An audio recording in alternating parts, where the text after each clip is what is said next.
बैठे हुए हैं महेंद्र फौजी। नमस्कार नेताजी। नमस्कार। नमस्कार आपको भी और मेरी पूरी भैरोड की जनता को भी।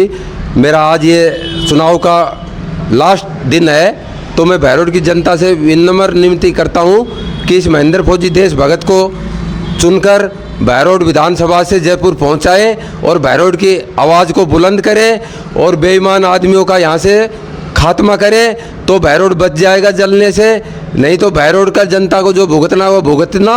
मैं तो आपके पास एक जरिया हूँ, इस जरिया को अगर आप आजमा के रखना चाहो तो रख लो, वरना फिर आप जानो भाई, आपका काम जाने।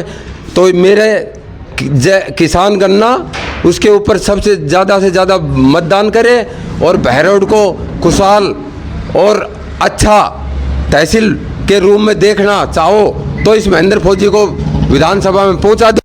आप जानो साहब, आपका काम जाने। मैं तो आपका एक सेवक आदमी हूँ, नेता तो हूँ नहीं मैं, और मेरा लास्ट चुनाव है। और मैं आपको एक बात और कह रहा हूँ आज के दिन कि मैंने मेरे फौजी जवानों का दर्द है, मैं आपको कह रहा हूँ इतना भारी है कि मैं पूछो मत। नहर का मुद्दा और मेरा फौजी जवानों का ये पेंसिल भाली वाला और ये अग्निवीर वाला, मैं आपको लास्ट आज ये कह के जा रहा हूँ कि भाई ये सरकार कहीं सुन रही है तो ये अग्निवीर और ये पेंसिल भाली का जो CRP BSF ITBP SSB इनकी पेंसिल बंद कर दी गई है, ये चालू कर दी जाए और अग्निवीर है इसको ख़त्म कर जैसे पहले सिस्टम चल रहा था वो चालू कर दिया जाए। और मेरा नहर का मुद्दा, मैं इस गवर्नमेंट को कह रहा हूँ कि नहर मेरे यहाँ आनी चाहिए और मैं जीत के जाते ही सबसे पहले ये नहर का मुद्दा है मेरा, मुख्यमंत्री को मजबूर करूँगा, नहर को लेकर आऊँगा और बाकी की किसी की हिम्मत नहीं है। और भैरोड को बचाने की मेरी लास्ट मुहिम है। तो नेता जैसे आपने जो गांव का दौरा किया, कैसा क्या समर्थन रहा अपने गांव का? मेरे को हर जनता दिल से चाह रही है, क्योंकि गुंडों से सबसे जनता डरी हुई है, क्योंकि किसी के सामने वो पनाह नहीं चाह रही है जनता। तो बोला ये है ना, बोला इज्जत वाला तो घर में बढ़ेगा और गुंडा जाना मेरे से डरेगा।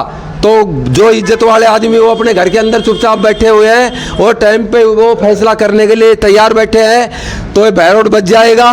वरना तो भाई भैरोड की जनता जाने, जैसे पहले भोग गया है वैसे भोग लेना।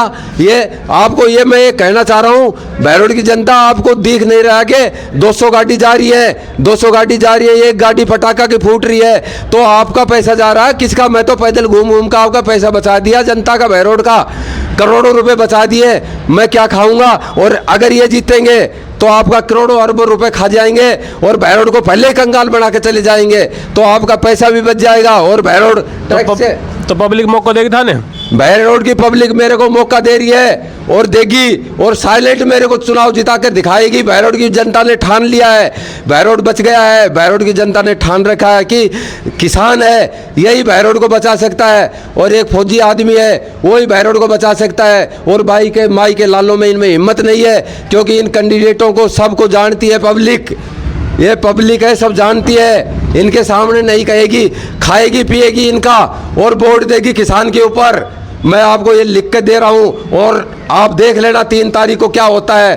भैरोड से किसान की जीत होगी और देश भगत और फौजियों की जयकार होगी और जय जयकार पूरे देश के अंदर होगी कि आज एक छोटा सा आदमी जो ज़मीन पर पैदल चलकर चुनाव जीत के आएगा, तो भैरोड की तकदीर बदलेगी और नेताओं का अक्ल लगेगी कि ये बड़े आदमी चुनाव नहीं जीत, छोटा भी जीत सकता है। मैं भैरोड की राजनीति को परिवर्तन करके रख दूंगा पूरे हिंदुस्तान के अंदर।